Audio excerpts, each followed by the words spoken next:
A ver, chicos, ¿me están escuchando? De Kenia Acosta para todos, sí. Ok, pues entonces vamos a empezar.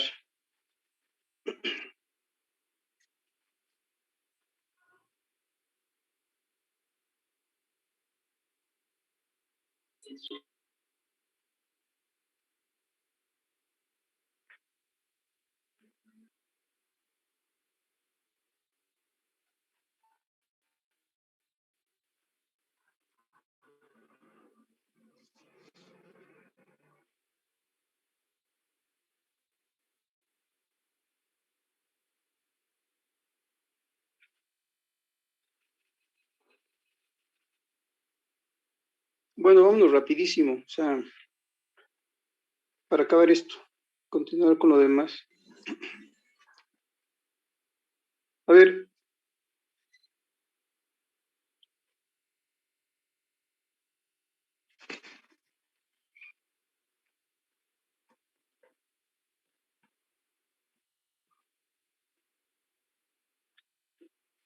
vamos a iniciar esto.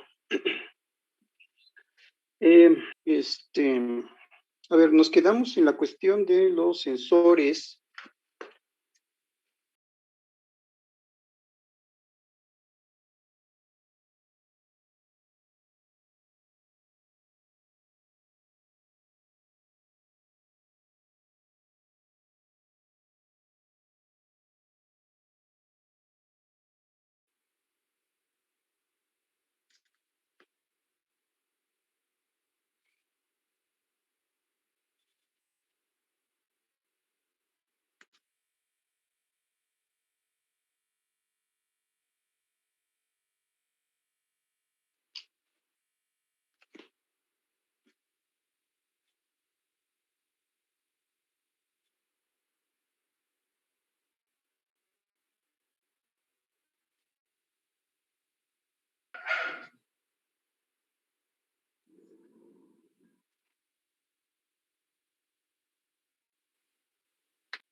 A ver, ¿están ahí?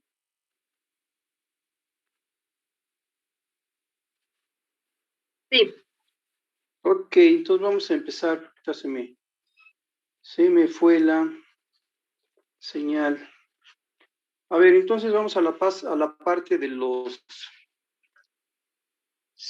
acelerómetros, pero ahora los que utilizan capacitores que se llaman piezo capacitivo. ¿Sí recibieron lo de ayer? ¿Tienen por ahí sus notas? Sí. Entonces, ya está lo del pie resistivo. Vamos a ver ahorita la parte del piezo capacitivo.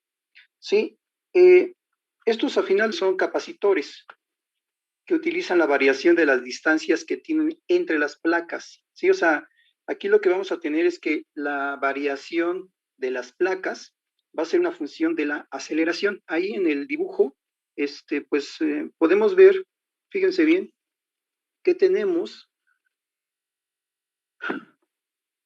la parte del medio, esta parte del medio que estoy señalando.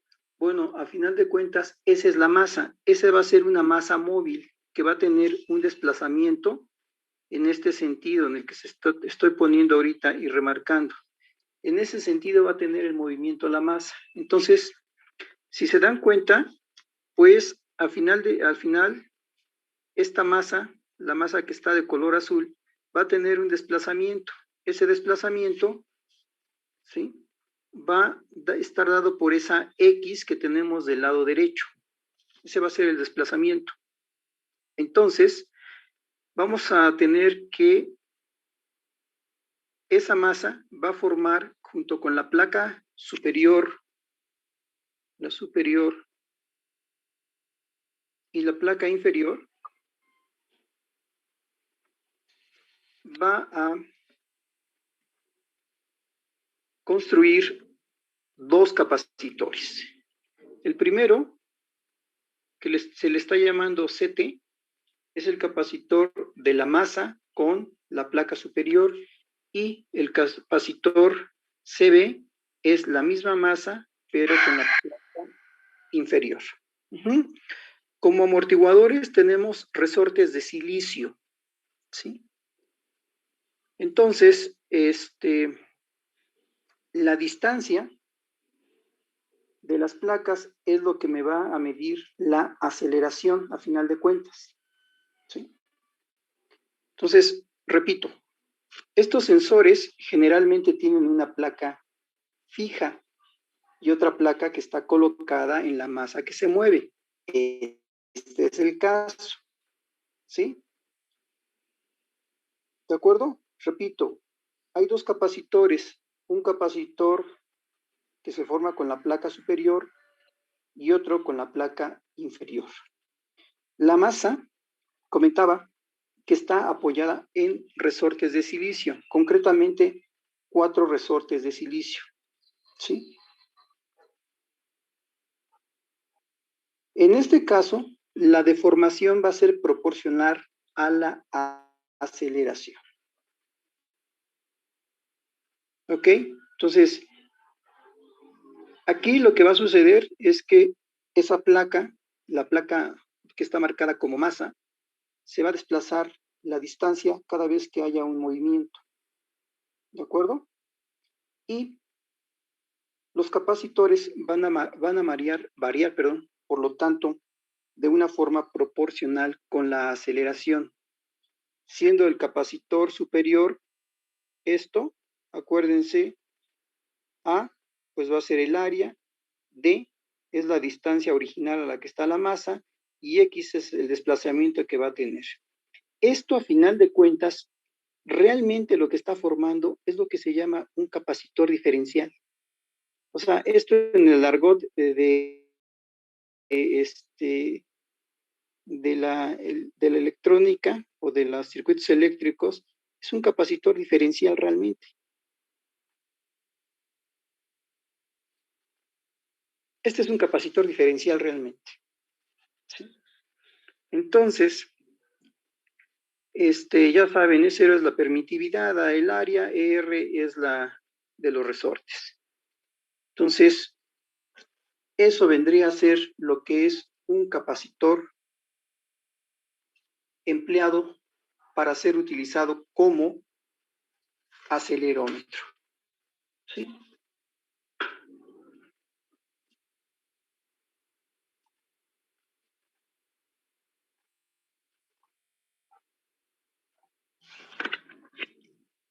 ¿Alguna pregunta? Sería el piezo capacitivo.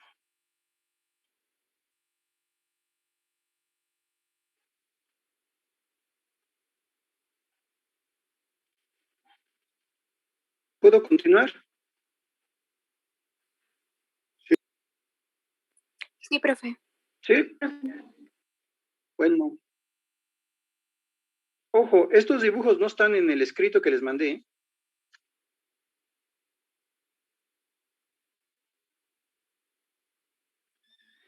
Vamos a la parte de los sensores de presión, ¿sí? Ahí estamos comentando que los sensores de presión se utilizan para medir tanto la presión estática, ¿sí? La presión estática se va a referir a la presión que ejerce un fluido, siendo un fluido un líquido o un gas, cuando no está en movimiento, ¿ok? Entonces, ¿qué es lo que pasa? El líquido no está en movimiento y está ejerciendo una presión sobre el recipiente que lo contiene. Y cuando hablamos de la presión dinámica, ¿sí? Cuando hablamos de la presión dinámica, entonces es cuando tenemos fluidos en movimiento, ¿sí? ¿De acuerdo? La presión va a depender de varios factores, entre los que podemos contemplar lo que es el flujo, la comprensibilidad del fluido, ¿sí? Y fuerzas externas, entre otras. ¿De acuerdo? Entonces, recuerden, la presión estática es la que cuando el fluido no está en movimiento y la dinámica cuando está en movimiento. ¿Cuáles son los dispositivos que se utilizan para la medición de una forma mecánica? O sea, tenemos el manómetro. Esto a final de cuentas es una forma mecánica.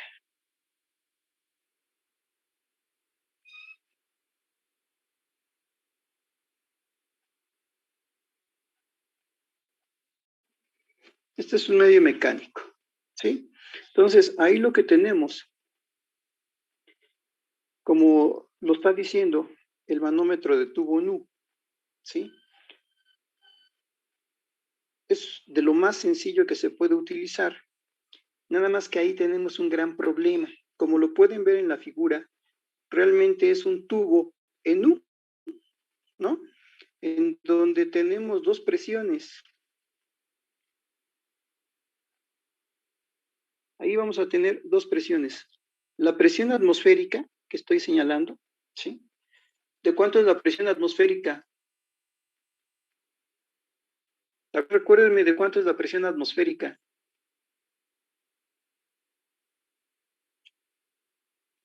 Chicos, ¿de cuánto es la presión atmosférica? ¿Escuchan? Profesor, a nivel de mar creo que es 101 kilopascales. En atmósferas, en milímetros de mercurio. Atmósfera, ¿no? Una atmósfera, ¿y a cuánto equivale una atmósfera en milímetros de mercurio?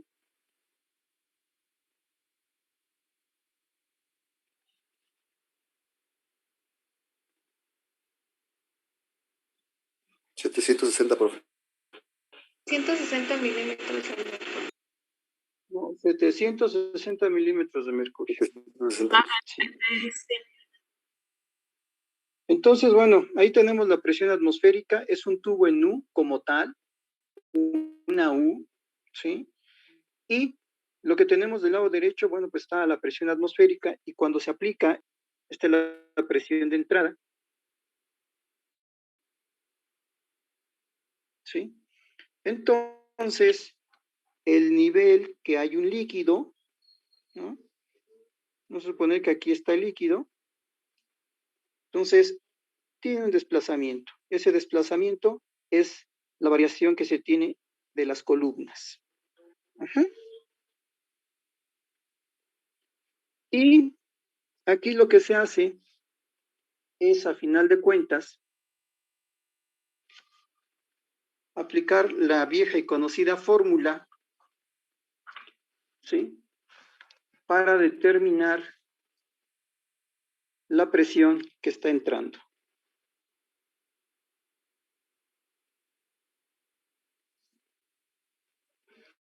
Acuérdense que la presión, ¿qué le pasa a esta cosa?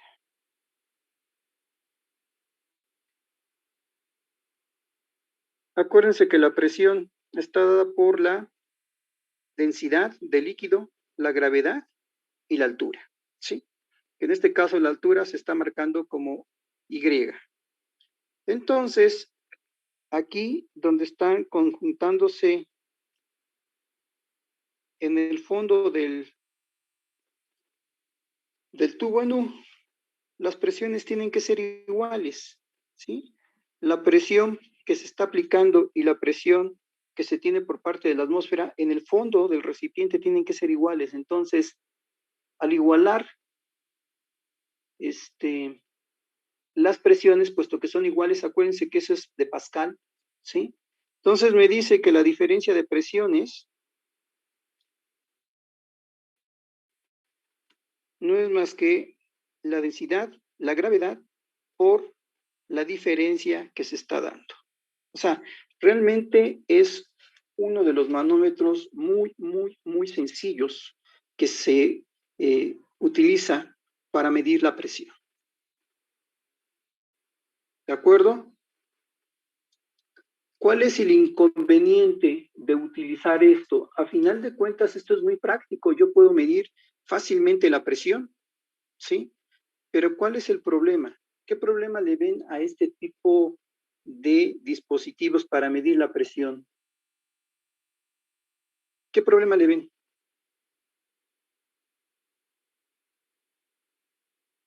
¿Qué problema le ven, chicos? Es que depende de en qué lugar lo estamos haciendo.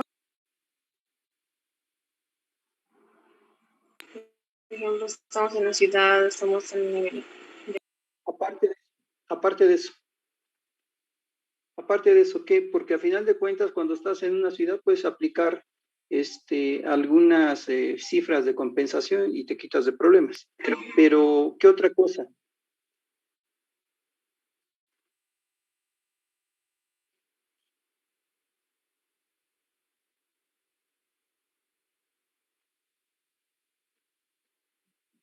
¿Qué otra cosa, chicos?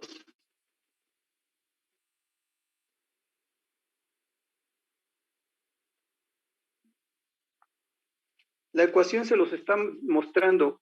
¿Cuál sería el problema principal?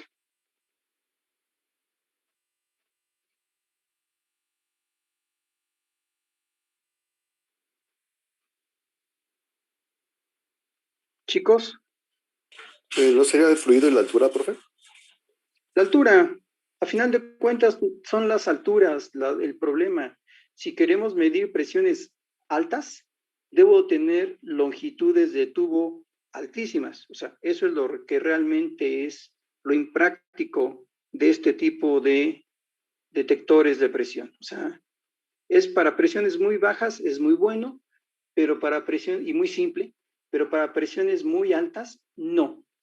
La longitud, de hecho, o sea, lo que estaba viendo es que ustedes no me leyeron nada, ¿no? Ahí les estoy poniendo que resultan imprácticos si se requieren medir presiones altas debido a su longitud de las columnas. O sea, ahí lo tienen en el escrito, chicos. Wow. Ok. Bueno. Vamos a otro de Vamos a la parte de los sensores de presión mayores a una atmósfera, ¿sí? Estos sensores de presión mayores a una atmósfera, lo que hacen es realmente transducir, ojo, una presión a un desplazamiento físico, ¿sí?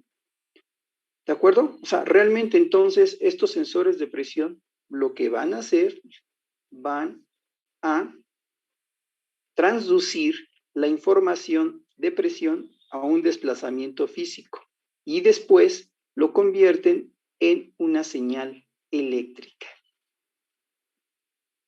¿Sí? ¿De acuerdo? Eso es lo que hacen estos sensores de presión mayores a una atmósfera. Entonces, convierten o traducen una presión a un desplazamiento físico para posterior este desplazamiento físico convertirlo en una señal eléctrica. ¿Cuáles son los que tenemos? ¿Cuáles son los que tenemos? El diafragma. ¿Sí? Ahí lo están viendo. La cuestión del diafragma.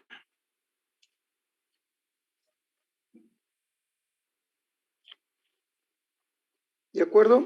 El diafragma está indicado en la figura de color azul y es una pieza de metal delgada, flexible.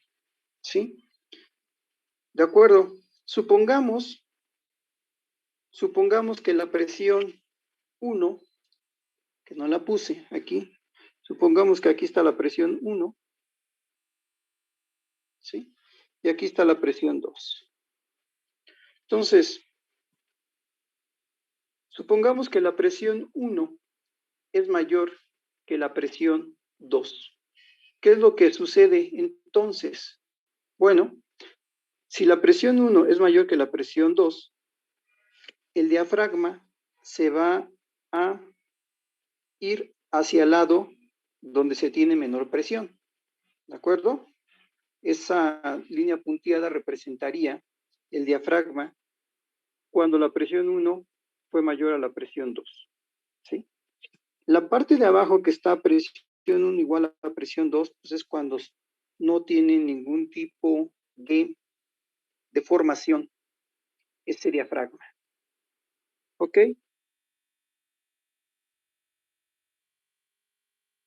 Luego entonces, la fuerza neta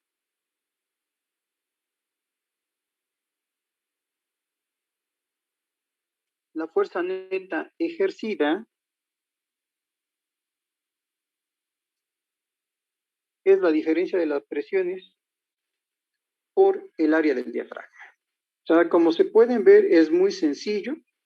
Lo que estamos haciendo realmente es lo que se indicaba hace un rato. La presión se va a traducir a un movimiento. ¿Cuál va a ser ese movimiento? El diafragma.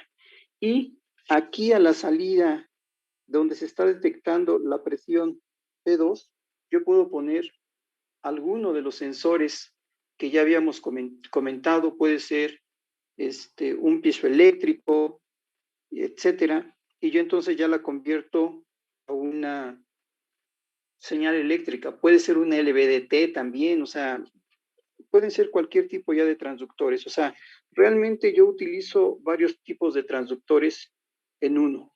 ¿Sí? ¿De acuerdo? Sí. Sí, profe. Ok. Ese es el diafragma. Diafragma. Vamos a la cuestión del fuelle. Fíjense que son realmente muy sencillos y ojo, realmente chicos, ya los estoy nada más comentando para la cuestión de que les mandé. ¿Sí? Nada más ya lo estoy comentando esto. Bueno, ¿qué es lo que sucede aquí con el fuelle? Lo que va a hacer es realmente convertir una presión diferencial en un desplazamiento físico. ¿Sí? ¿De acuerdo? Este es el fuelle. Este es el fuelle. Este es el fuelle.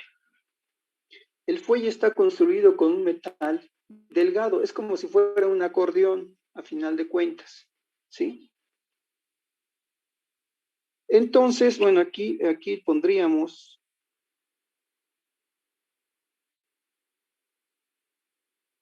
la otra presión para que hubiese una presión diferencial. ¿Sí? Llámese una presión 1, una presión 2.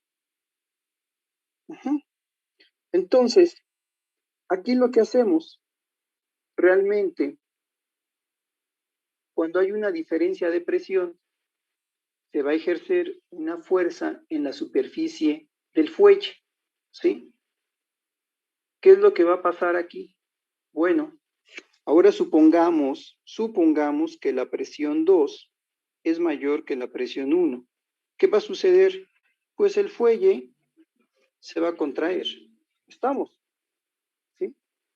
Y como hay una contracción, ya dijimos que el LVDT, el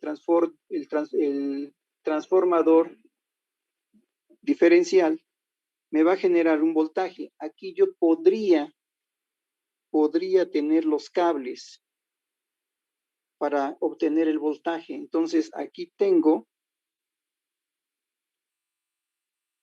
¿sí?, que el fuelle está moviendo al núcleo, ¿de acuerdo?, del LVDT.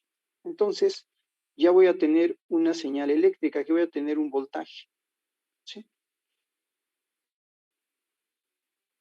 Ajá, esto A final de cuentas, entonces mide una presión diferencial. Entonces, cuando P2 es mayor que P1, entonces hay una contracción del fuelle. Aquí hay una contracción.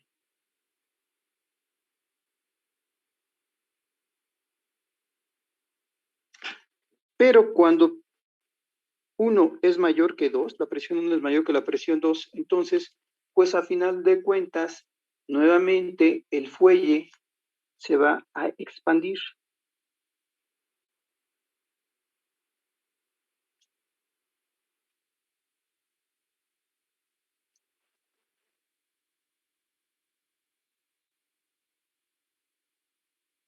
Uh-huh.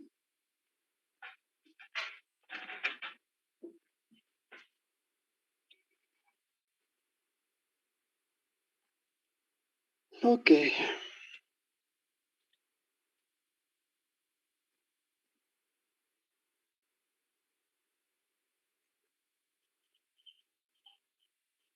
Vamos al tubo de Bourdon o Bourdon.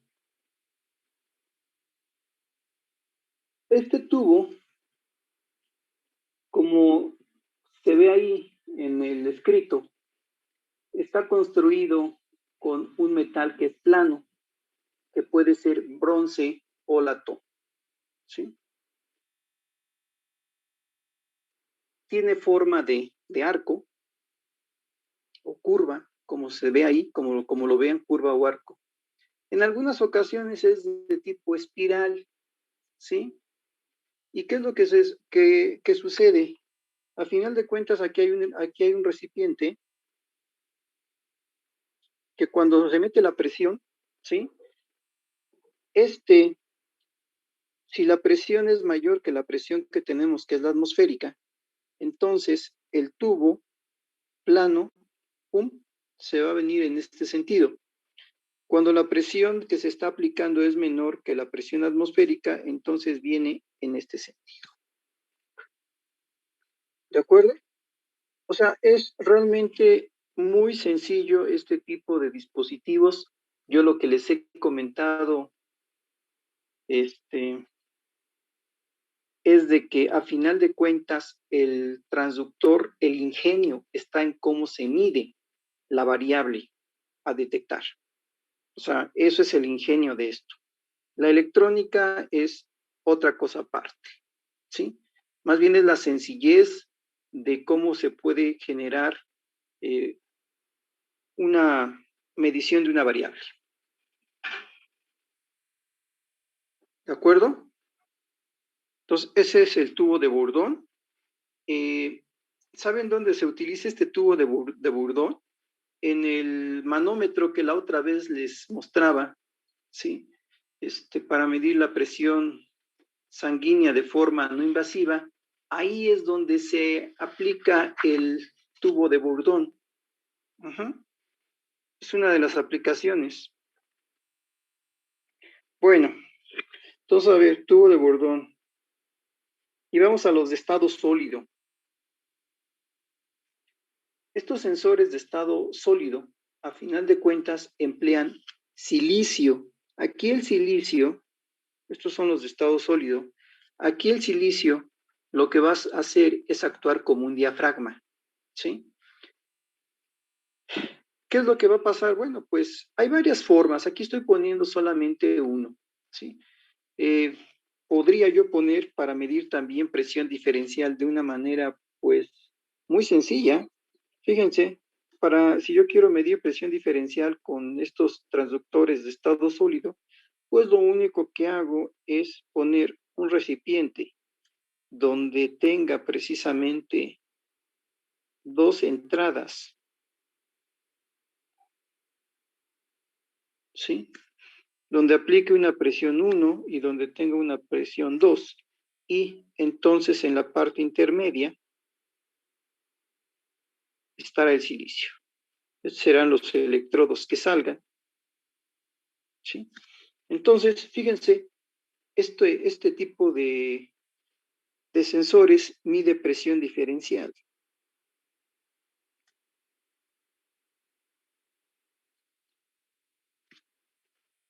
¿De acuerdo? Entonces, el diafragma que está hecho de silicio, lo que sucede es que se va a deflexionar en respuesta a una diferencia de presión. ¿Sí?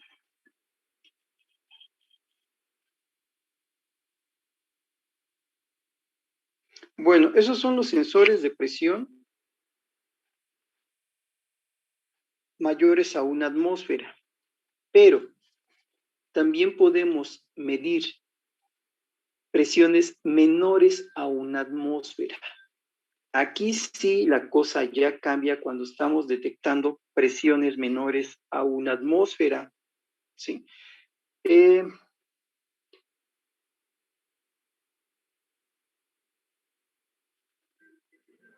Aquí cuando hablamos de presiones menores de una atmósfera, estamos hablando ya de presiones muy pequeñas, ¿sí? Estamos hablando de presiones del orden, fíjense bien, bueno, ahí lo está en el escrito, de 10 a la, en este caso, estamos hablando de presiones del orden de 10 a la menos 3 atmósferas. O sea, son presiones muy pequeñas, 10 a la menos 3 atmósferas. Aquí ya la situación ya cambia porque la medición o la medida para este tipo de presiones menores a una atmósfera están hechas de forma meramente electrónica, ¿sí? Aquí ya no hay otra cosa más que hacerlo de forma electrónica.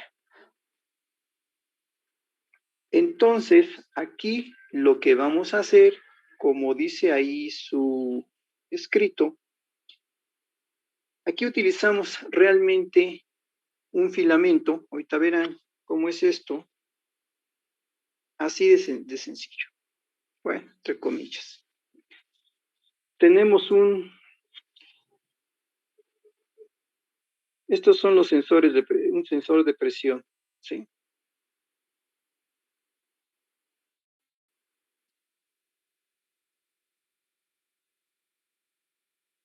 Entonces, para estos, para los que medimos menores a una atmósfera. ¿Mm? ¿De acuerdo? Este tipo de sensores que miden menos de una atmósfera están basados en la relación de, ojo, de que el calor es conducido, ¿sí? Lejos de un filamento. ¿Sabemos qué es un filamento, chicos? ¿Sabemos qué es un filamento?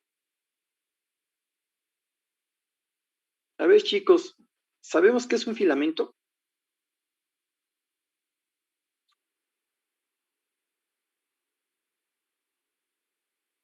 Lo que yo entiendo por filamento es como un alambre muy delgado, muy fino. Es un alambre, o sea, a final de cuentas, por ejemplo, los focos todavía incandescentes que llega a ver en las casas tienen un filamento, ¿sí? Es tuxteno. Ese es un tuxteno que al pasar una corriente y, ojo, al estar al vacío también, entonces se calienta y a la vez de que se calienta, ¿sí? En el caso de los focos, se calienta y emite esa luz que nosotros vemos en los focos, ¿de acuerdo? En este caso, ese filamento precisamente es un alambre que se calienta, ¿de acuerdo? Ahí como podemos ver en el dibujo está el filamento, ajá, ese filamento se calienta, ¿de acuerdo? Y aquí la pérdida de calor que se va a tener, o sea, cuando entra una presión, así como se está viendo, cuando entra la presión, va a haber una pérdida de calor, ¿sí? Esa pérdida de calor va a ser proporcional al número de moléculas de gas por unidad de volumen, así como lo oyen.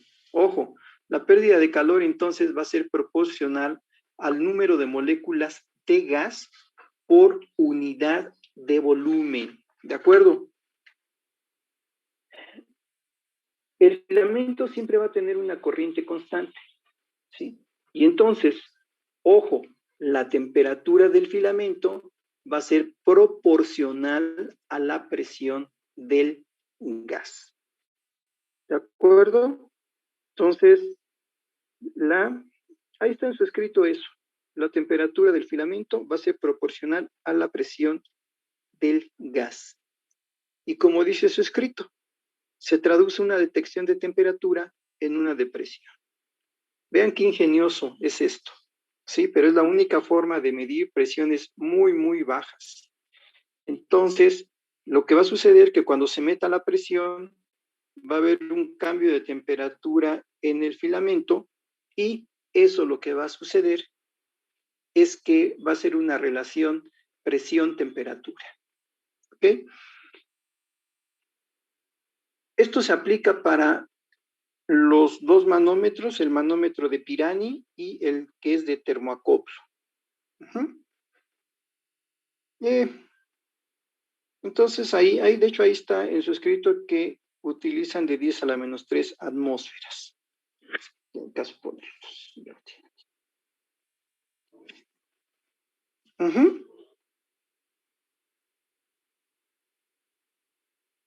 ¿De acuerdo? Y algo. Ahora, obviamente es muy importante el tipo de gas para el cual se está midiendo la presión, ¿no? O sea, eso es importantísimo. Por ejemplo, nada más como puro breviario cultural. ¿Ustedes saben lo que es un relevador?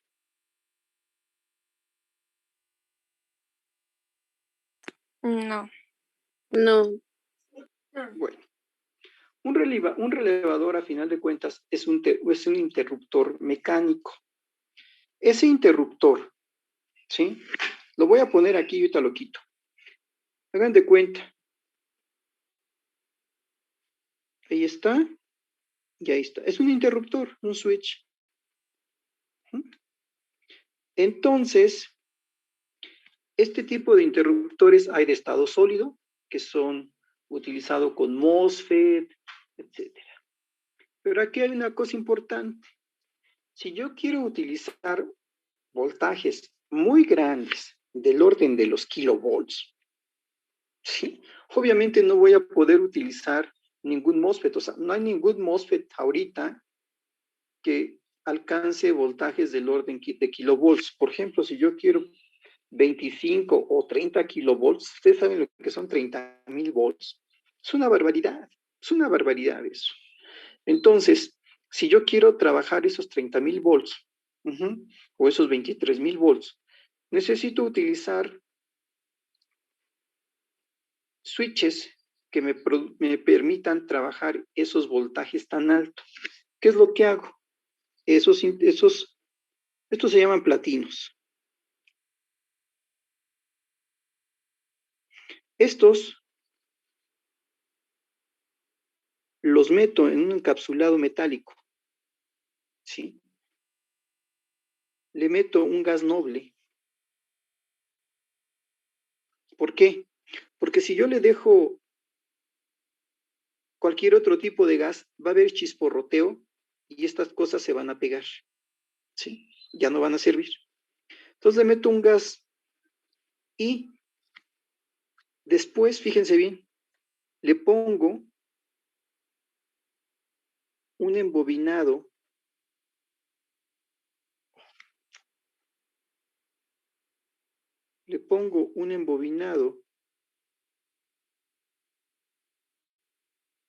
alrededor. Y cada vez que yo energizo la bobina, ¡pum!, se juntan, es decir, se cierra el switch. Y cada vez que le quito la energía a la bobina, se abre. ¿De acuerdo? Entonces, por eso comento, volviendo a este sensor de presión, que es importante el tipo de gas con el cual se va a medir la presión. No puede ser cualquier gas. ¿Ok? Entonces, esto lo utilizan, nada más como breviario cultural también, lo utilizan los destructores de cálculos. ¿Sí?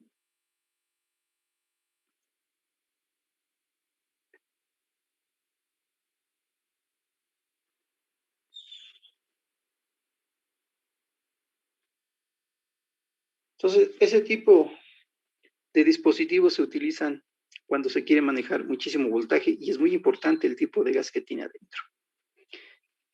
Pero bueno, entonces, ojo.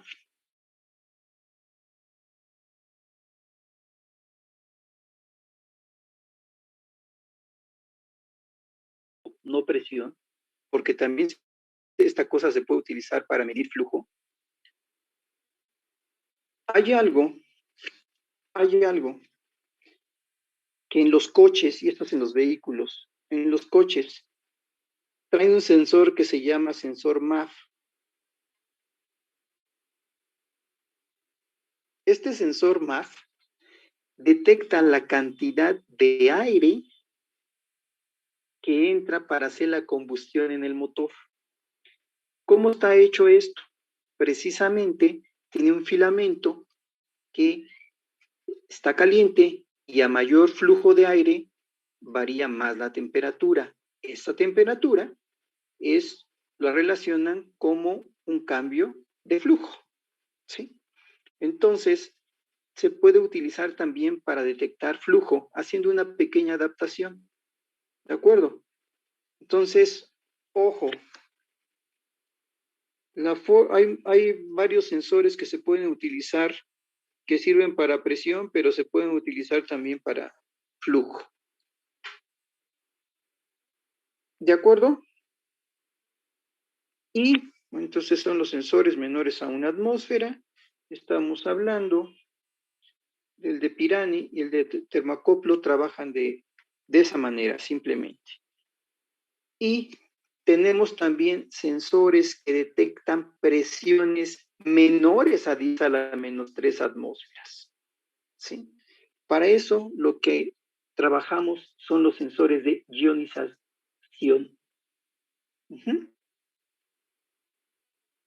¿De acuerdo? Aquí lo que se hace en los sensores de ionización, como su nombre lo está indicando, se ioniza el gas que tiene dentro del recipiente y ese gas es el que se va a medir. ¿De acuerdo? Entonces, el gas que se va a medir es el que se ioniza. Y aquí se mide la corriente que circula entre estos dos electrodos, entre el cátodo y el ánodo. ¿De acuerdo? Entonces, aquí el gas se ioniza. Este dibujo abarca tanto para el de Pirani como el de termacoplo, pero concretamente para el de ionización, a ver,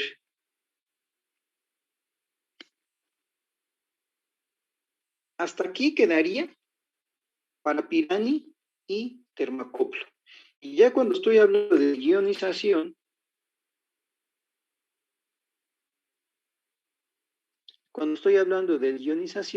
aquí realmente entonces ya entra totalmente el diagrama en el cual, insisto, el gas que se va a medir se ioniza y se mide la corriente que fluye a través de los electrodos, ¿sí? Que se encuentran en el medio ionizado. Estos son el cátodo y el ánodo. En este caso de los de ionización, el número de iones por unidad de volumen va a depender de la presión del gas, ¿sí? Y de ahí la corriente, que también va a depender de la presión del gas.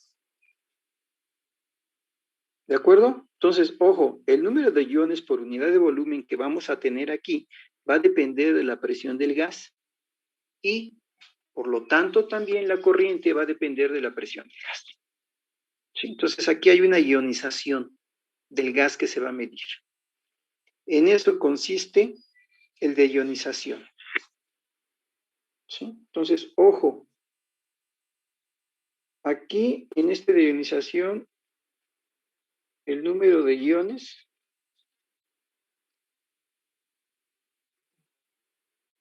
depende, entonces, de la presión del gas.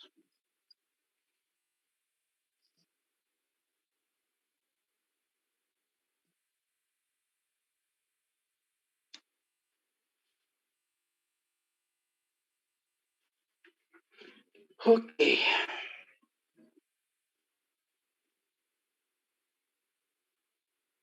Chicos, la verdad yo ya no sé si me van siguiendo o no me van siguiendo, pero nadie me dice nada.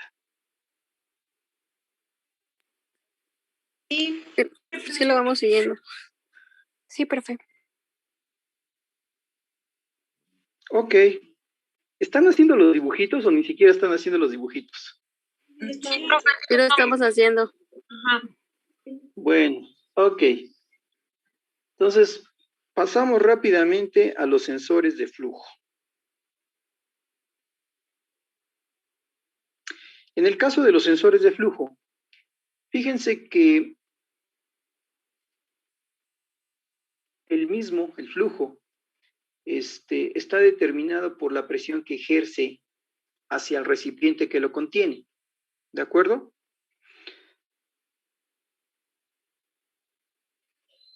Entonces veamos los tipos de sensores que hay para medir el flujo.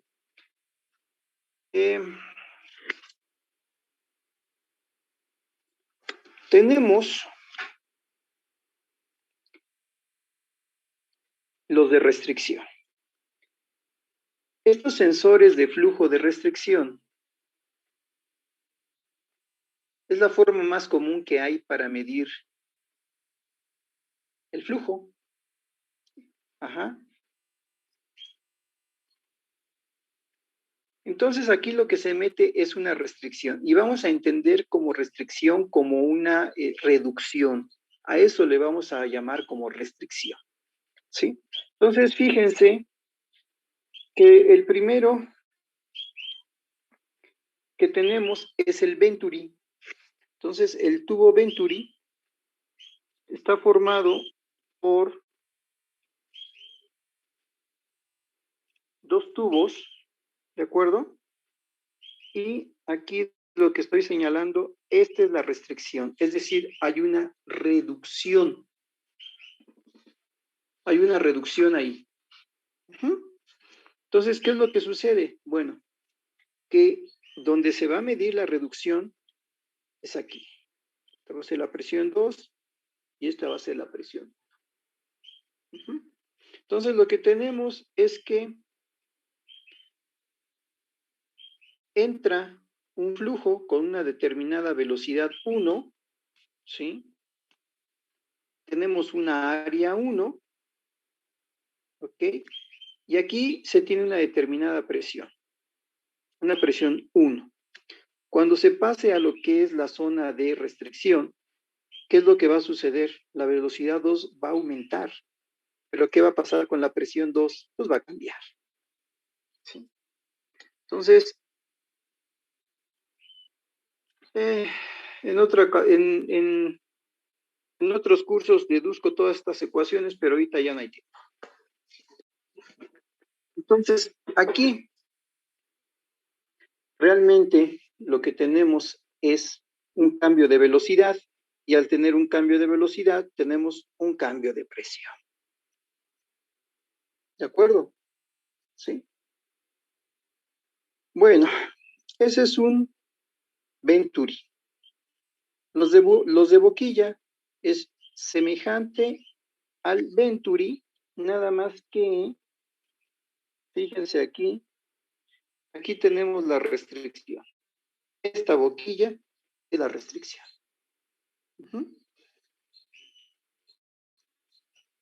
Hay una reducción, por lo tanto hay un cambio de velocidad. Y los que se conocen como placa de orificio, es igual, finalmente tienen una reducción, ¿sí? Donde se checan los cambios de velocidades. Y pues igual, aquí tenemos una presión 1, una presión 2, una presión 1, Una presión 2.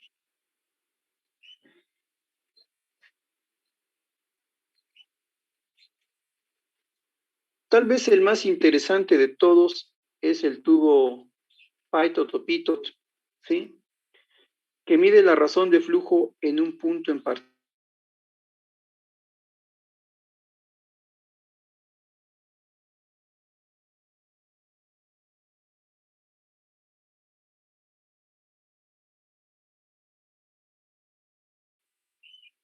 El más interesante de todos, porque es un tubo hueco, o sea, está formado por un tubo hueco.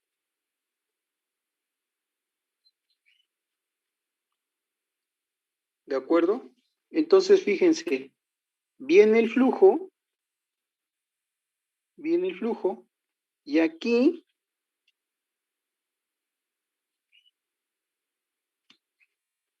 se mide precisamente la presión de impacto.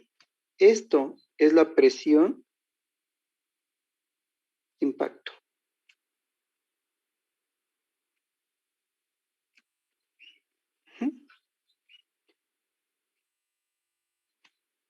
Esa es la presión estática.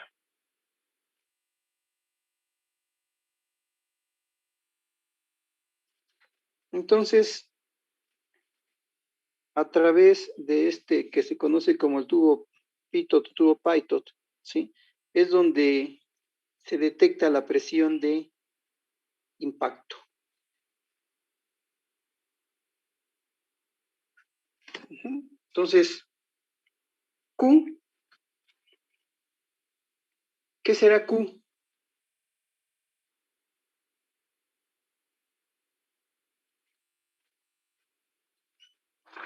Pues el flujo.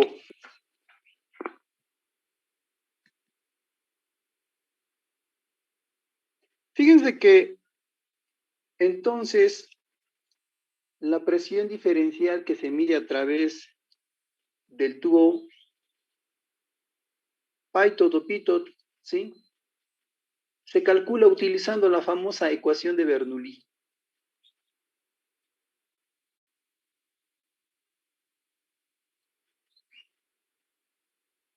Este tipo de dispositivo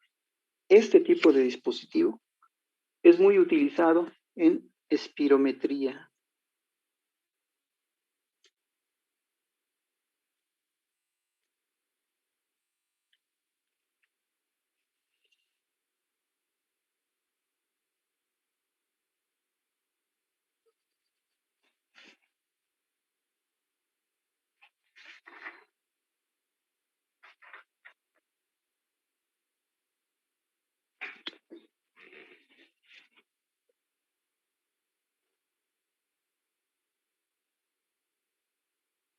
Bueno, esto es el Venturi, boquillo, orificio, Pitot. Los de obstrucción.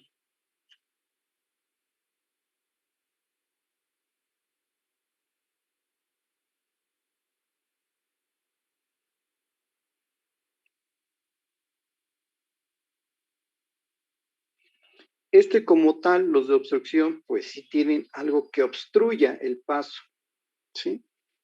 Esto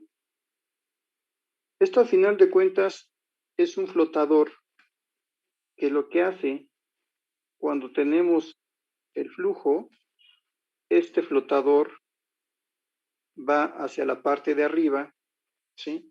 Y tiene una salida.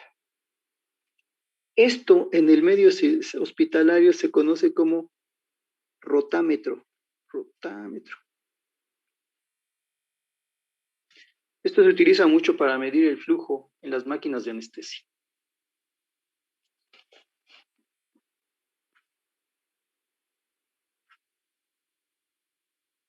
¿De acuerdo? Entonces, en este medidor de flujo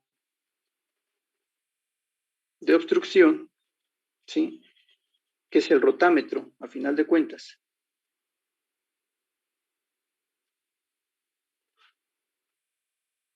Entonces aquí, a ver, vamos a ver.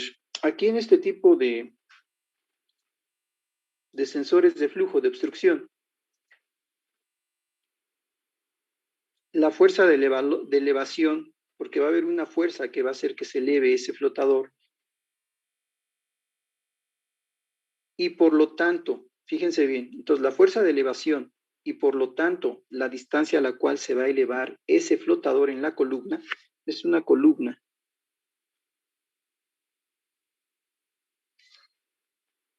Va a ser proporcional al caudal. El SQ es el caudal. ¿Sí? Entonces, repito, la fuerza con la que se va a elevar este flotador y la distancia que va a avanzar o elevarse va a ser proporcional al caudal.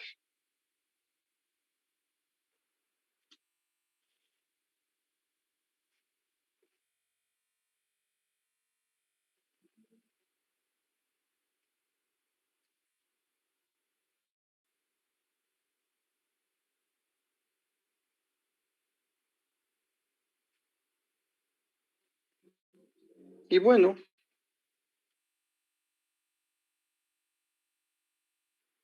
el otro es de paleta móvil. Esto a final de cuentas sería la paleta móvil. ¿Sí? O sea, cuando entra el flujo,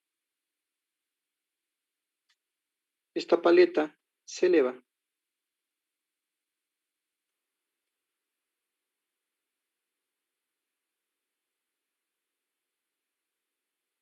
¿De acuerdo?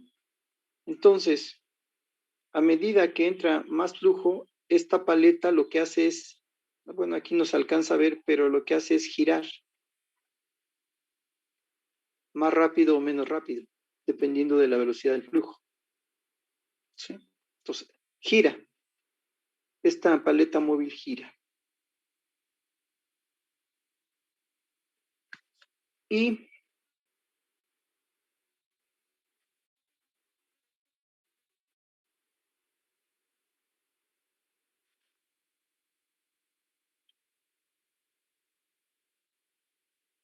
uy,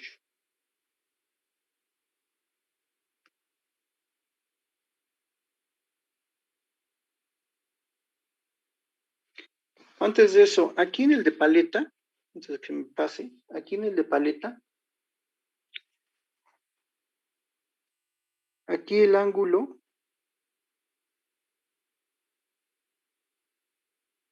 fíjense bien, aquí el ángulo es una medida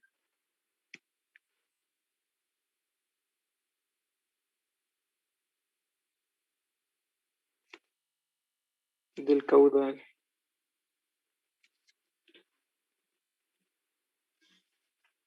Es como una compuerta a final de cuentas. Y finalmente, el de turbina. Esto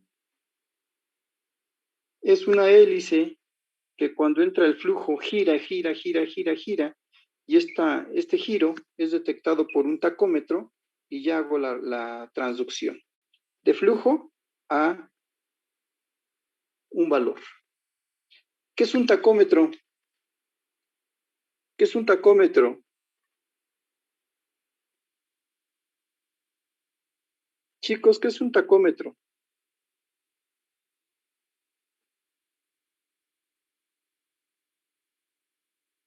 ¿Hay alguien por ahí? No sé, por favor. Es Es como el lo de lo que viene en los ¿Cómo? coches, ¿no? Mide las revoluciones, mide las vueltas, un tacómetro. Sí. Mide las revoluciones. En el caso, por ejemplo, de un cardio,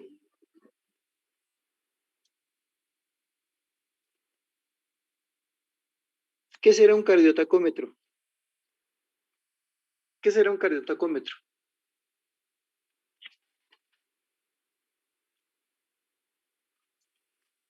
¿Qué será un cardiotacómetro? La cantidad de latidos que mida. Exactamente. Un cardiotacómetro me da la frecuencia cardíaca. Eso que ustedes ven en los monitores, es un cardiotacómetro. De hecho, hay equipos exclusivos nada más para estar detectando la frecuencia cardíaca sin estar exhibiendo el ECG, simplemente la pura frecuencia cardíaca, ¿no?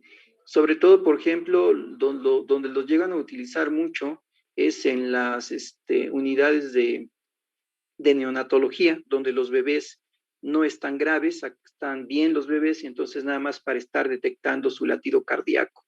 Punto, no necesitan más. ¿Ok? Estos cardiotacómetros lo que detectan, aparte de la frecuencia cardíaca, detectan las respiraciones por minuto que tiene el niño, nada más. ¿Sí? Entonces no necesitan más, son dispositivos muy pequeños. Entonces, ese es un cardiotacómetro. Un tacómetro en los automóviles mide las revoluciones por minuto que está girando el motor. Punto. Sí. Entonces, aquí, efectivamente, de hecho, el proyecto que yo dejé la última vez que di esta materia fue que hicieran un detector de flujo. ¿Sí? Entonces, ¿qué es lo que hacían los chicos? Lo que hacían es precisamente implementaron un sensor de flujo utilizando una turbina. Ojo, lo hicieron con productos desechables, no crean que compraron cosas grandes. Ya la salida para que me dieran la cantidad de flujo, ¿sí? Ya la hacían como ellos quisieran, de forma analógica, de forma digital, pero lo interesante de ahí era cómo construir no tanto el tacómetro, sino cómo construir el sensor para poder detectar el flujo que estaban teniendo las personas. Uh-huh. Pero bueno, ok, y ahí hicieron una infinidad de proyectitos utilizando microcontroladores, los arduinos, y cuál otro, y otros módulos que estaban trabajando en aquel entonces. Ajá. Pero bueno, hablar, no se puede más aquí. Ok, entonces esos son los de turbina. Tenemos también los de flujo electromagnético, que también están basados en la ley de Faraday, ¿sí? Entonces, ¿qué es esto? Pues no es más que tenemos un tubo, esto es un tubo, ¿sí? Ese tubo tiene dos bobinas, una bobina superior, una bobina inferior. Estos son electrodos.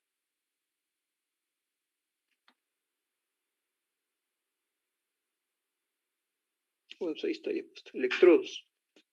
Y entonces, cuando el flujo pasa a través de ese campo que se está haciendo o generando con las bobinas, ¿sí? Se va a inducir un voltaje a través de los electrodos. Ese voltaje que se inducir está dado por la intensidad de campo, ¿sí? Por la longitud del conducto por donde va a pasar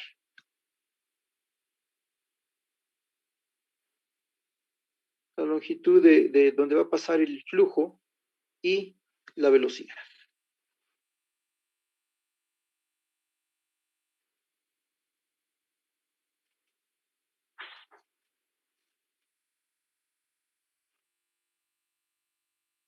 Uh-huh.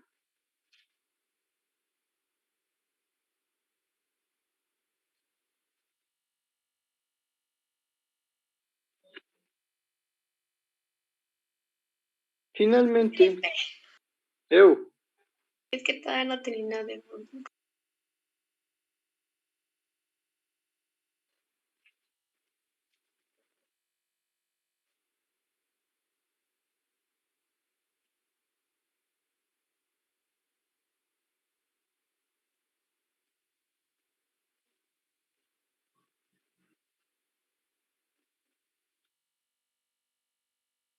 Gracias. Ok. Finalmente, el flujo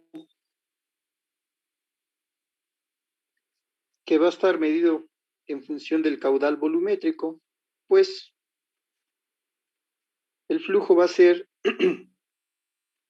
la velocidad por el área. La velocidad la obtenemos del voltaje que se va a inducir cuando pasa el flujo entre las dos bobinas y pues nos da esto.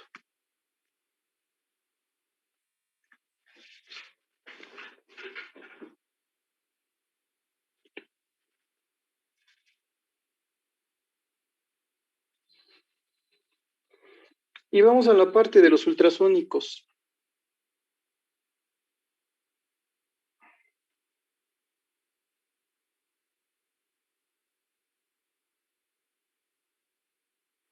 Profe, no acabé de copiarlo, ¿puedes subir tantito, por favor? ¿Cómo, perdón? No acabé de copiarlo, ¿puedes subir tantito, por favor?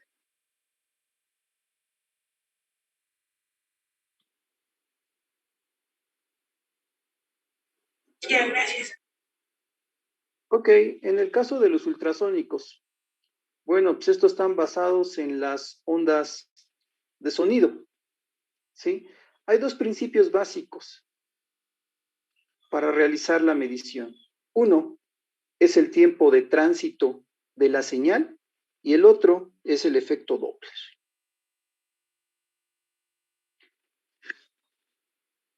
Entonces, en el caso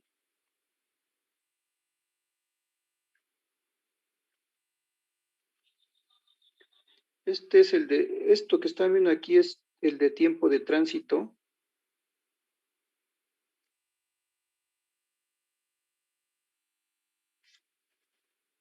¿Sí? Aquí lo que sucede es que la velocidad de flujo se va a determinar por la diferencia entre la velocidad de propagación de una onda de sonido a favor y otra en contra del flujo. Eso es lo que va a pasar. ¿Sí? Entonces, ojo, repito, aquí la velocidad del flujo se va a determinar por la diferencia que hay entre la velocidad de propagación de una onda de sonido a favor y otra en contra del flujo. O sea, la diferencia de velocidades es lo que me va a dar el flujo. Entonces vamos a tener dos dispositivos, ¿no?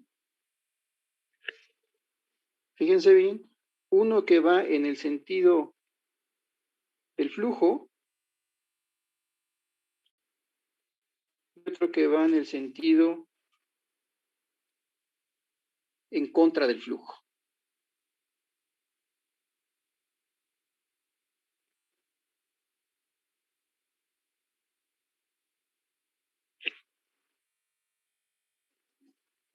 A ver, aquí T1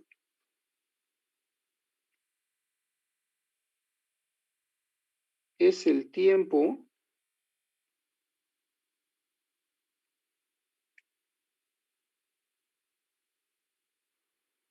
en el sentido del flujo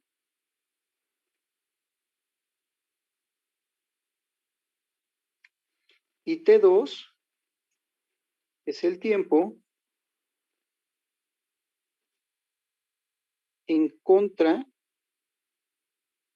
del flujo.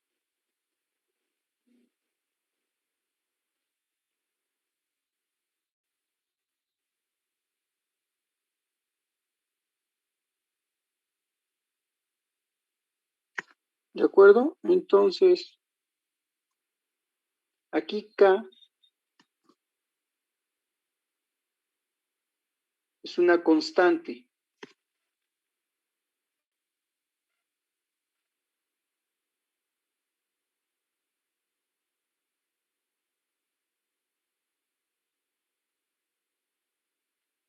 Esa constante K, va a ser función, ojo, esta constante K va a ser función de la longitud del camino acústico, ¿sí? De la razón que hay entre las distancias radiales y axiales de los sensores. Entonces, ojo, entonces esta constante va a depender de la longitud del camino acústico y de la razón que hay entre las distancias axiales y radiales de los sensores. ¿De cuáles? Estos son lo que estoy poniendo como dispositivo 1 y dispositivo 2 son los sensores.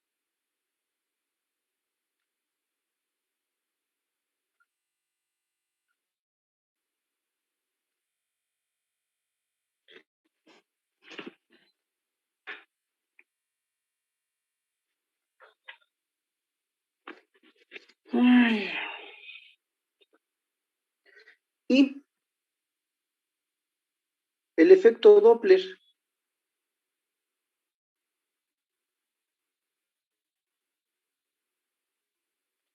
¿Qué es el efecto Doppler?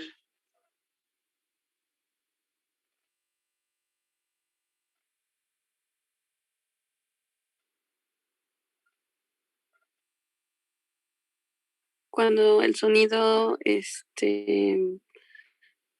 bueno, es como lo que utilizan las ambulancias y todo eso. Bueno, lo que el eco, la resonancia que hace el sonido, ¿no? A largas Lo que distancias. rebota, pues, lo que rebota, pues, Sí, por así ajá. llamar. ¿Sí? Bueno, entonces, una condición del efecto Doppler es lo que estamos viendo aquí abajo. Entonces, esa condición del efecto Doppler, fíjense, para que realmente este tipo de sensores funcione, debe de haber burbujas o algún otro tipo de partículas en el fluido para que las ondas ultrasónicas choquen y provoquen una reflexión, ¿sí? Entonces debe de haber partículas ahí para que las ondas que se están emitiendo choquen y entonces chocan con una determinada frecuencia y regresan con otra frecuencia, ¿de acuerdo? Sí, profe. Profe, Doppler lleva doble P. ¿Sí, Sí, verdad? lleva doble P. Sí, tienes razón. Sí, sí, tienes razón. Desde ayer yo me quedé con la duda y ya, la verdad ya se me fue. Sí, pero sí, tienes razón. Sí, aquí corríjanlo, por favor. Sí, Doppler tiene doble P. Sí, yo sabía que por ahí me he fallado una P. Ok. Entonces, este efecto Doppler, gracias, Héctor. Aquí, este efecto Doppler, este es el emisor. Entonces, hay un emisor y hay un receptor. Entonces, se emite una frecuencia, choca con la partícula y regresa con otra frecuencia. Entonces, por eso, es importante que en el flujo haya partículas para que choquen las ondas. Entonces, a ver, esta constante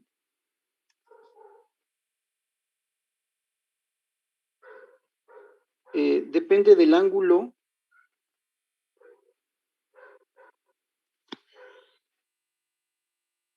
de incidencia y de reflexión.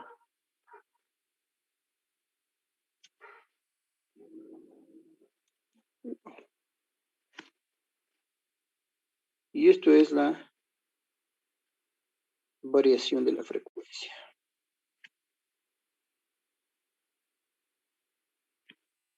Acuérdense, delta F pues no es más que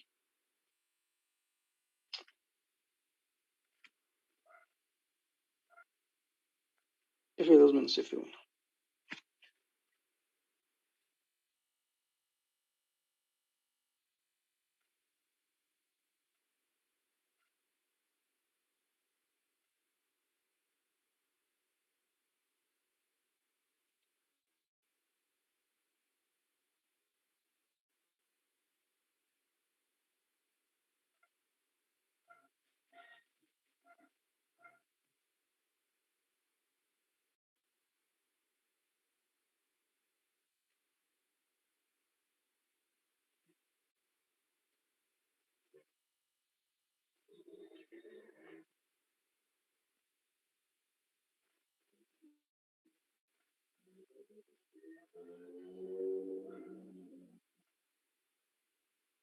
Y bueno, como ven, estamos pero nada más comentando las cosas estas, ¿no? O sea, esto, ya damos para que tengan un panorama general de los sensores. Y vamos a la cuestión de los sensores térmicos.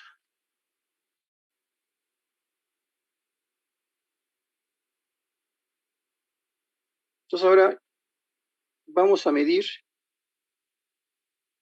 temperatura. Hay varias formas. Se está mencionando en el escrito que les mandé los sensores RTD, que lo que hacen estos sensores RTD, aquí la resistencia eléctrica de un metal se va a incrementar con la temperatura, ¿sí? Los materiales utilizados van desde platino, níquel y cobre. Si se dan cuenta, hay muchos, muchos sensores que utilizan lo mismo, platino, níquel y cobre.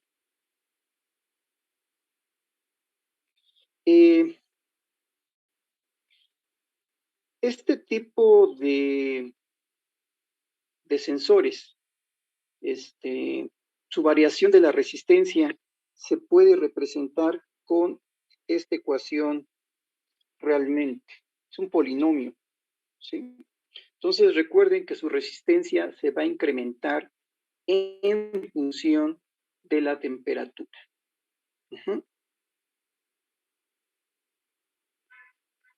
¿Estamos de acuerdo? Sí. Y, por ejemplo, ¿ustedes han oído de la superconductividad? ¿Han oído de la superconductividad?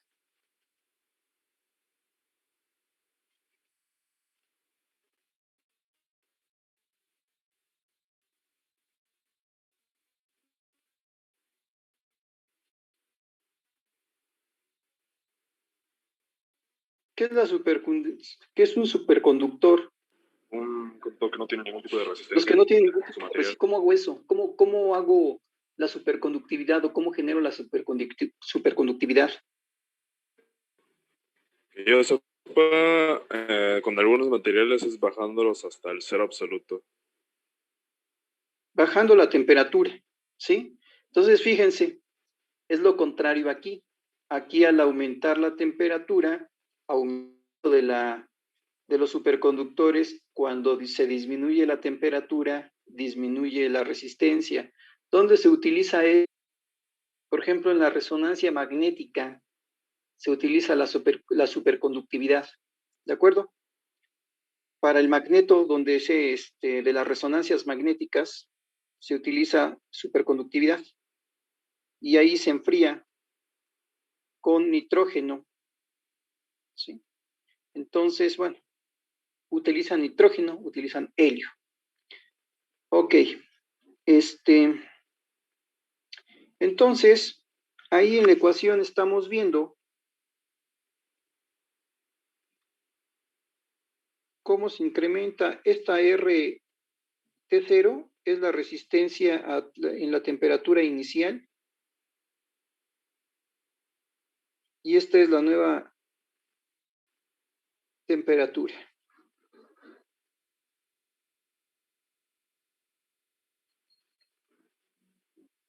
Alfa es un cambio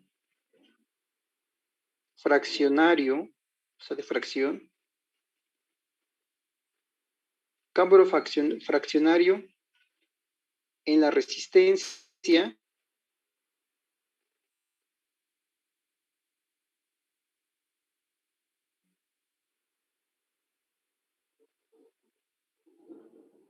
cambio fraccionario en la resistencia con la temperatura.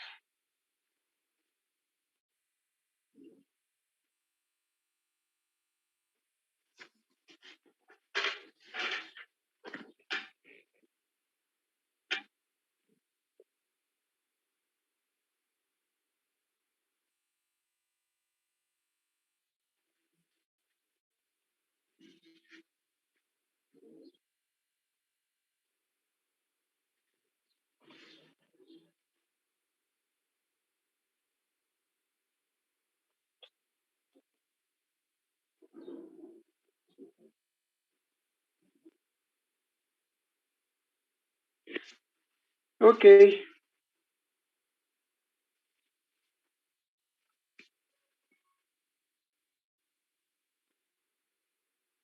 ¿Cuáles son los más utilizados?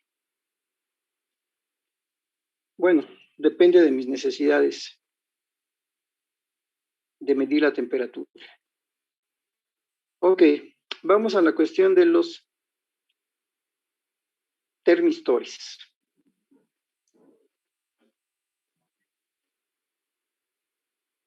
Aquí también los termistores lo que hacen es medir la temperatura a través de los cambios de la resistencia del material, ¿sí? Pero fíjense que este es un material semiconductor, el que utiliza. Ya nada más lo comento, ¿sí? Ya nada más lo comento.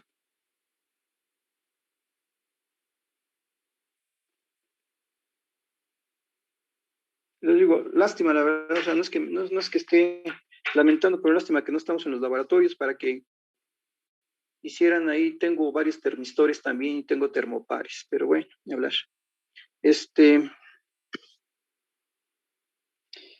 Y en el caso, por ejemplo, de los termopares, ¿sí? Ahí en el caso de los termopares,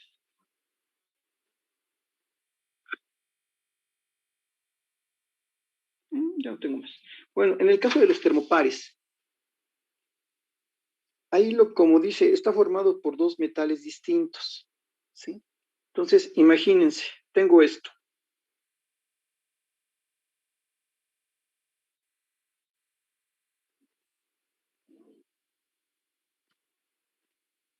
Esto es el material A.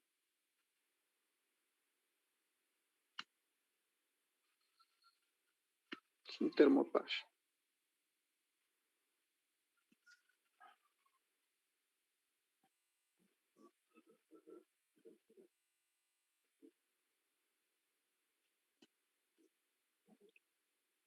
Y este es el material B.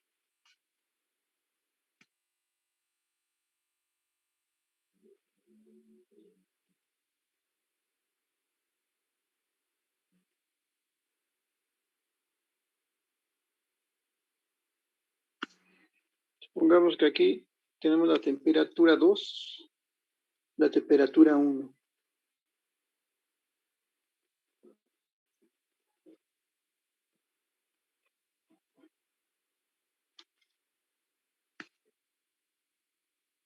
Entonces, T1 y T2 son las temperaturas en las uniones.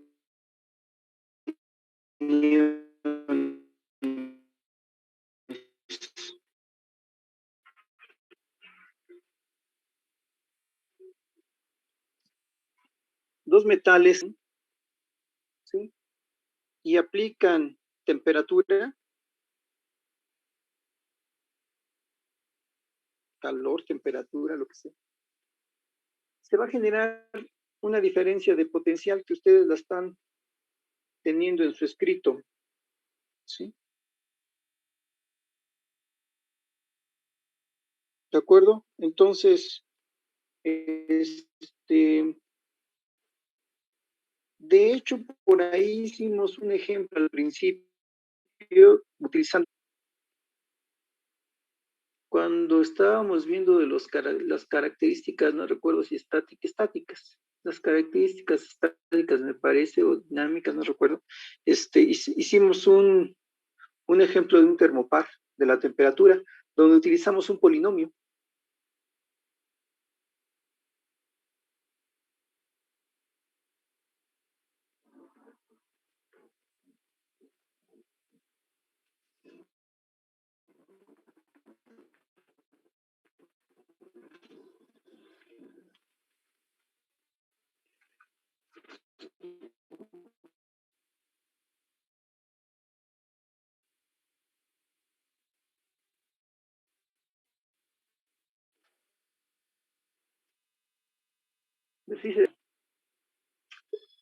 En el caso de los bimetálicos,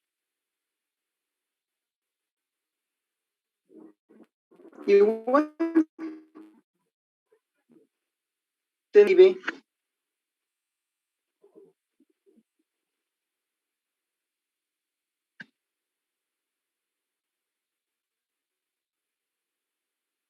aquí en estos materiales, en los bimetálicos,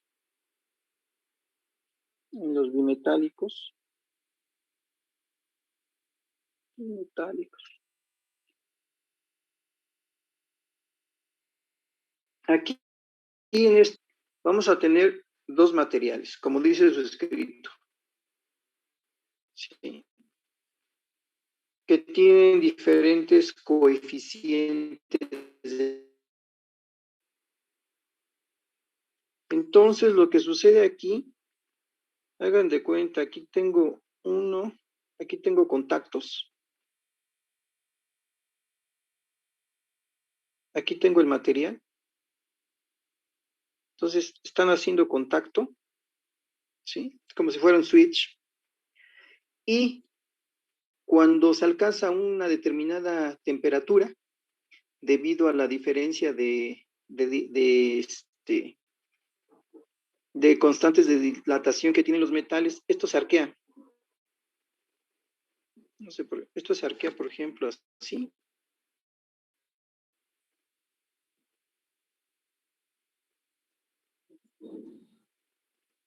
Estoy exagerando. Y se abre. Entonces, hay una diferencia en lo que son los termopares, evidentemente, y los bimetálicos. Les comentaba que los bimetálicos, en donde, bueno, ahora ya todos los refrigeradores son electrónicos, pero los refrigeradores sencillos utilizan este tipo de sensores bimetálicos para que cuando ya está muy caliente el compresor, ¡pum!, deja de funcionar. Se enfría, hace contacto otra vez, o sea, esto es cuando está caliente ya, y esto es cuando está frío o a temperatura ambiente. Temperatura ambiente. Entonces, cuando está caliente se arquean, se abren, y cuando está a temperatura ambiente se vuelve a cerrar y vuelve a cerrarse el interruptor.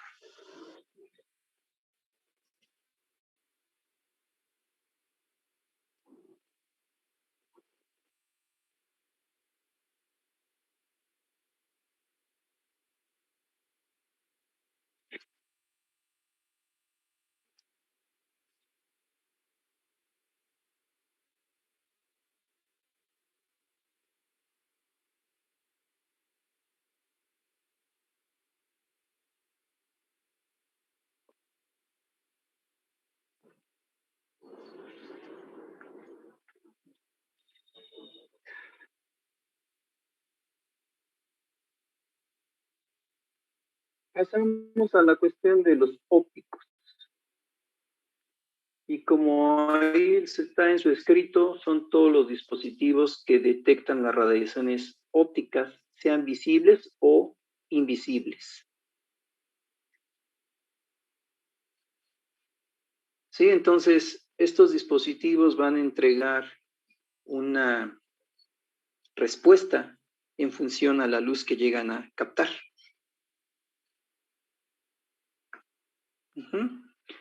¿Qué entendemos por radiaciones ópticas?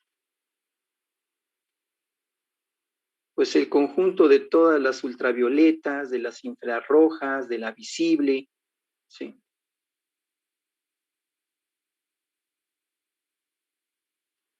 En este caso, recuerden que hay radiaciones ionizantes y no ionizantes. Este tipo de radiaciones son no ionizantes, ¿sí?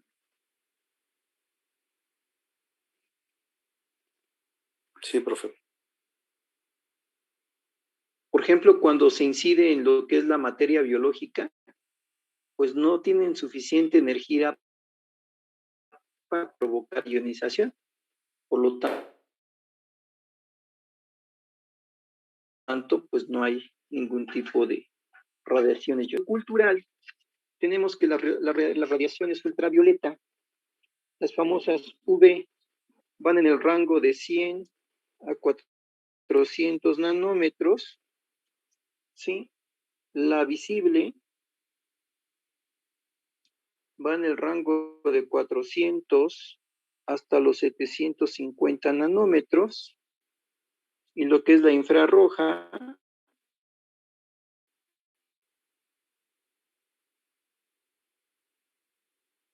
la infrarroja, déjenme ponerle infrarroja, si no, no van a saber qué. Infrarroja.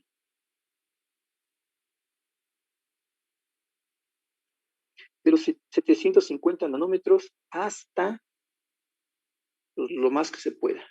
Entonces, en el infrarrojo hablamos de un infrarrojo cercano y un infrarrojo lejano, ¿sí?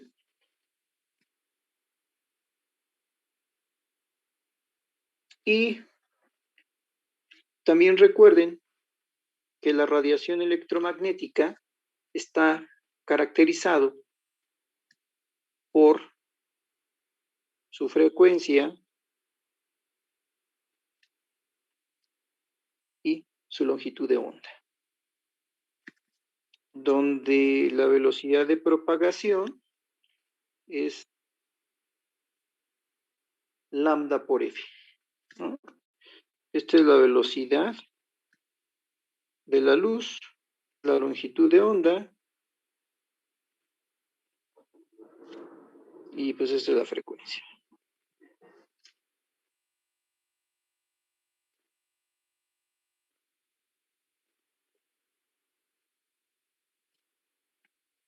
Nada más como breviario cultural eso.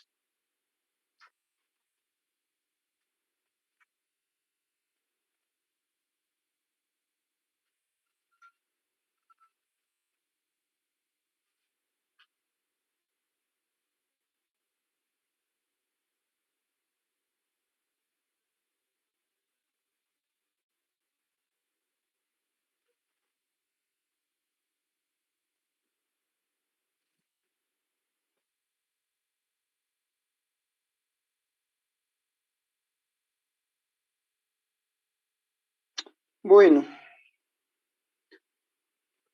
dentro de los sensores ópticos faltan ahí más, ¿eh? O sea, estoy poniendo, digamos, los más comunes, faltan algunos por ahí. Pero bueno, tenemos lo que son los fotodetectores conductivos. Esos detectores conductivos o fotodetectores conductivos, como su nombre lo indica, lo que hacen es cambiar lo que es su conductividad en función de la radiación que estos reciben. Celdas fotorresistivas, ¿sí? Estas celdas fotorresistivas también se les conoce como fotorresistencias.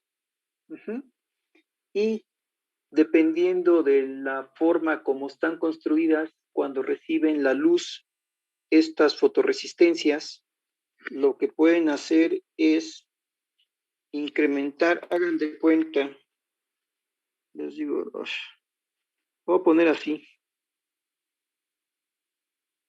Aquí adentro está el material para que capte y aquí está su salida. Entonces, dependiendo de la luz que está incidiendo, luz incidente, aquí voy a tener un cambio de resistencia, ¿sí? Dependiendo de su construcción, esa resistencia puede aumentar o puede disminuir. Ahí sí ya depende del tipo de material con lo que están hechos esos elementos, esos fotodetectores conductivos. De hecho, díganme dónde hay uno de esos, así de forma convencional, de forma rutinaria, donde hay un fotodetector conductivo. A ver, chicos, ¿dónde hay un fotodetector conductivo?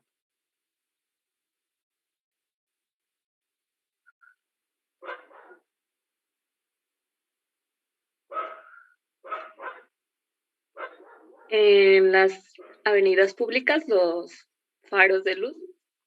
Sí, exactamente. Ahí tienen ese tipo de detectores conductivos, que cuando la intensidad luminosa, o sea, la luz ambiental baja, encienden las lámparas, y cuando aumenta la intensidad de la luz ambiental, pues se apagan, ¿no? Eso es lo que tienen. Esos son sus detectores. Ujú. ¿De acuerdo? Bueno. Los fotovoltaicos. Los fotovoltaicos, a final de cuentas, estos van a generar voltaje, no cambios de resistencia, sino generan voltaje. Por ejemplo, las famosas fotoceldas, ¿no? Las famosas fotoceldas lo que hacen es precisamente eso, cuando la luz incide, generan un voltaje. ¿Ok? Y hay algo más que son, a final de cuentas, más interesantes, que son los fotodiodos y los fototransistores.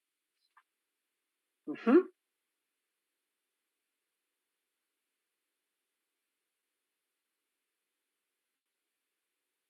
¿De acuerdo? Fíjense que yo puedo detectar precisamente a través de los diodos, o de los fotodiodos, o de los fototransistores. ¿Sí?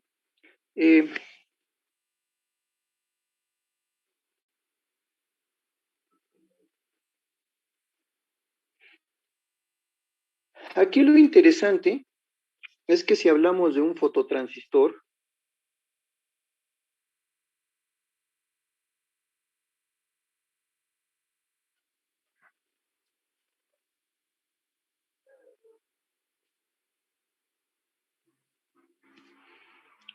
aquí la base, si este es el colector, este es el emisor, y aquí está la base.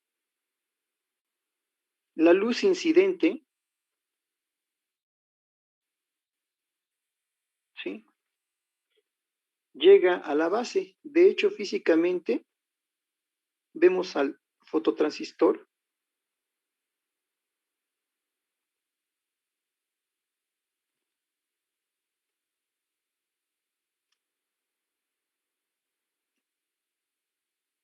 Aquí tiene una lente. Esa lente va directamente a la base. La lente es la base del transistor. Aunque tiene sus 3 pines, es la lente, que es aquí donde incide, y entonces, a final de cuentas, pues se genera una corriente en la base, y ya saben que la corriente de colectores, beta veces la corriente de base, etcétera, etcétera. Se hace todo el rollo. Ajá. Entonces, a final de cuentas,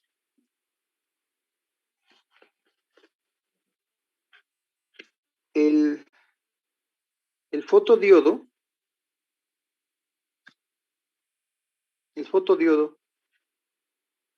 puede emitir, como lo es el LED, pero estos reciben, ¿sí? Estos reciben, a final de cuentas.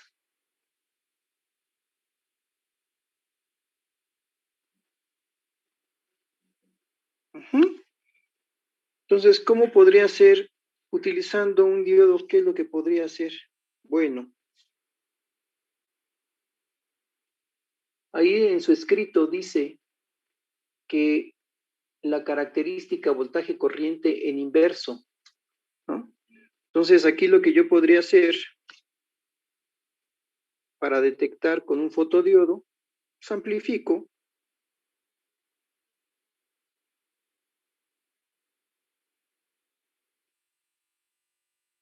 polarizo en inverso, y ya. Con esto puedo detectar la luz que está incidiendo. Y aquí ya amplifico.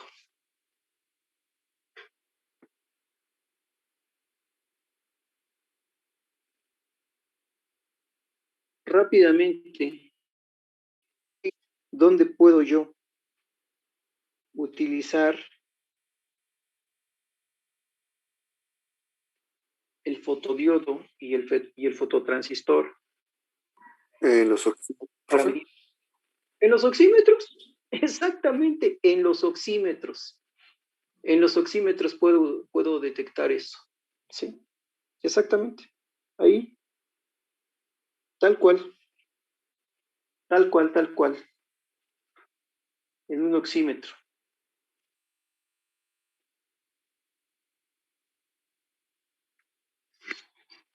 Y bueno, chicos, o sea, esto fue realmente, es una platicada de algo que nos pudo llevar mucho más tiempo. ¿Sí? Entonces, sí, efectivamente, su proyectito final que van a tener es precisamente, ojo, fíjense bien, o sea, obviamente no lo pueden construir, pero sí que me diseñen oxímetro de dedo. O sea, quiero el diseño de un oxímetro, ¿ok? Aquí la única condición que pongo es que todos los circuitos electrónicos que ustedes lleguen a poner, ¿sí? Tienen que estar justificados en el sentido de que ¿para qué sirve? Aquí no se vale que pongan un circuito y ustedes ni siquiera sepan qué es lo que está haciendo el circuito.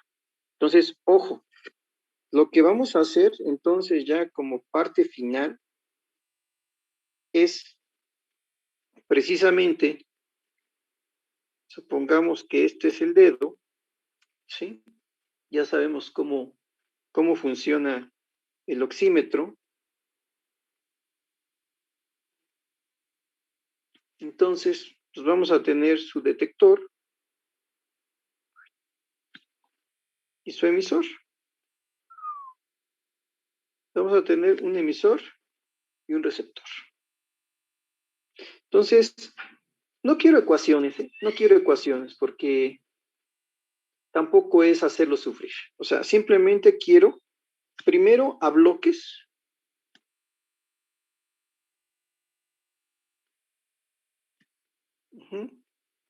¿Cómo lo harían? Y después su circuito electrónico.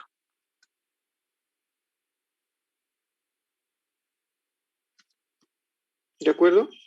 Y después su simulación.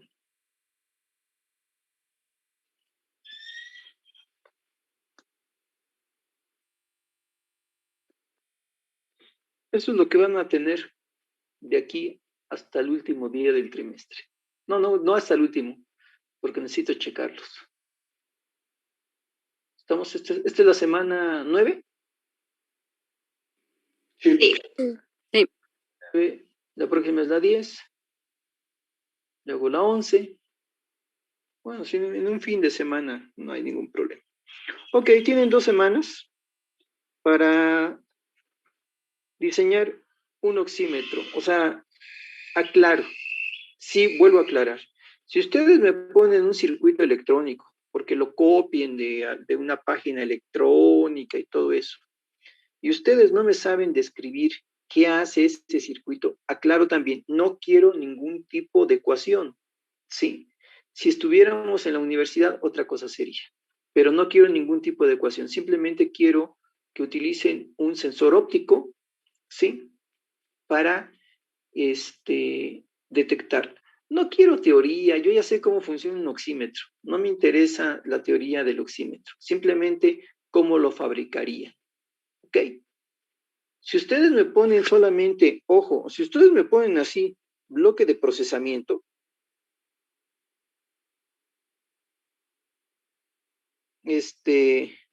sensor, bloque de procesamiento, salida,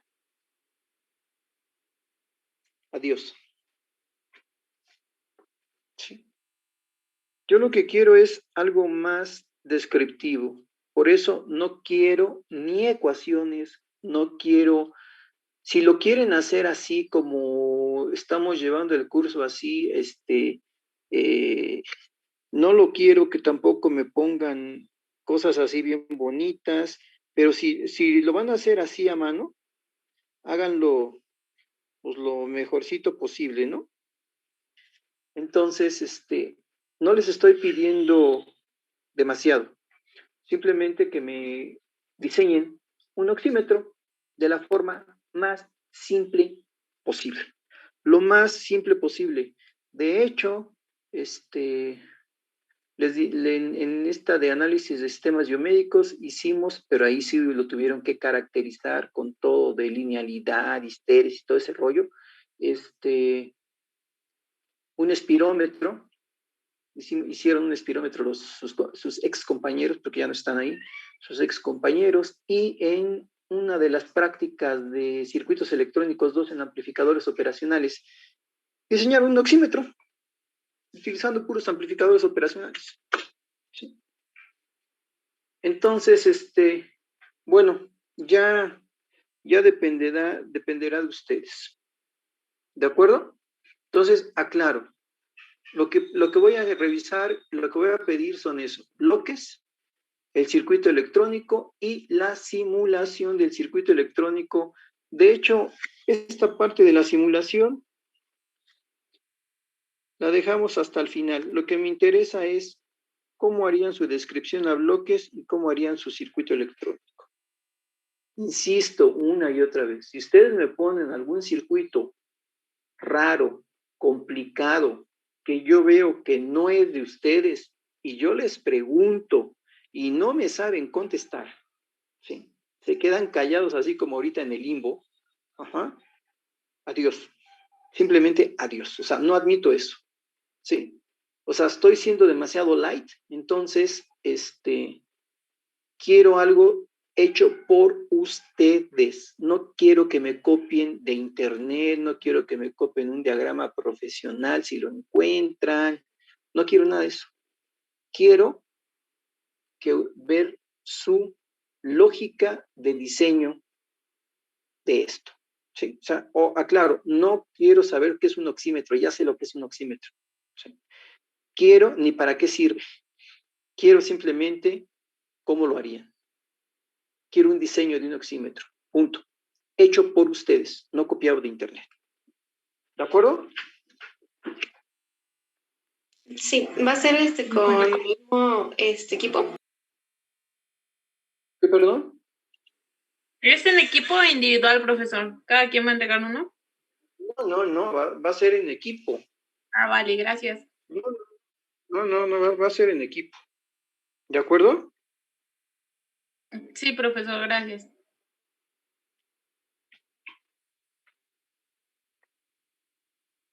Sí, va a ser en equipo. Va a ser en equipo. Así con los equipos que tienen. No, voy a ver si nos puede alcanzar una práctica más. No nos va a alcanzar para más. Así de plano. No nos va a alcanzar para más. Y el último examen, vamos a ver cómo lo hacemos. Entonces, nos vemos mañana, chicos. Ya dijeran ahora sí,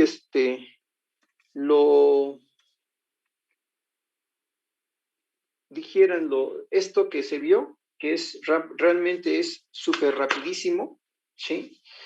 No nos da más tiempo. No nos da tiempo. Esto está muy lento. Entonces, bueno, ahí la dejamos de esto.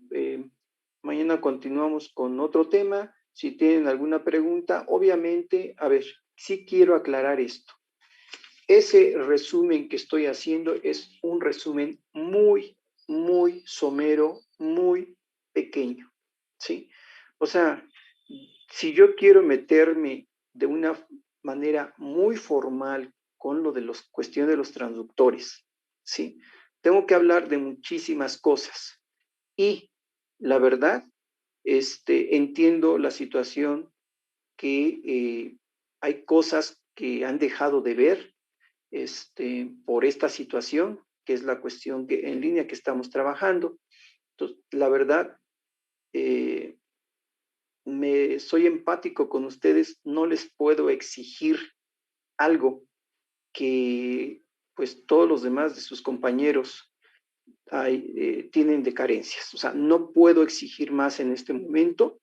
Si yo me pongo en el papel como cuando estamos en la universidad, créanme que ya se hubieran dado de baja prácticamente todos, ¿sí? Entonces, no, hay que ser muy empático en este momento. Si a mí me falla el internet, estoy consciente que les falla su internet, estoy consciente que se desconecta uno, estoy consciente de muchísimas cosas ahorita, ¿sí? Entonces, por eso les pido que sea lo más sencillo esta cosa del oxímetro. No me vayan a poner, por favor, no me van a poner ningún tipo de circuito que ustedes ni siquiera sepan que funciona.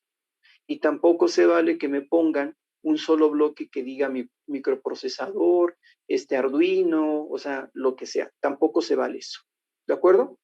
No les estoy pidiendo que lo caractericen. Ojo, no les estoy pidiendo ni linealidad, ni estéresis, ni nada por el estilo. No estoy pidiendo absolutamente nada de eso. ¿Sí? Nada más quiero ver su lógica de diseño de un instrumento. Se acabó. No más.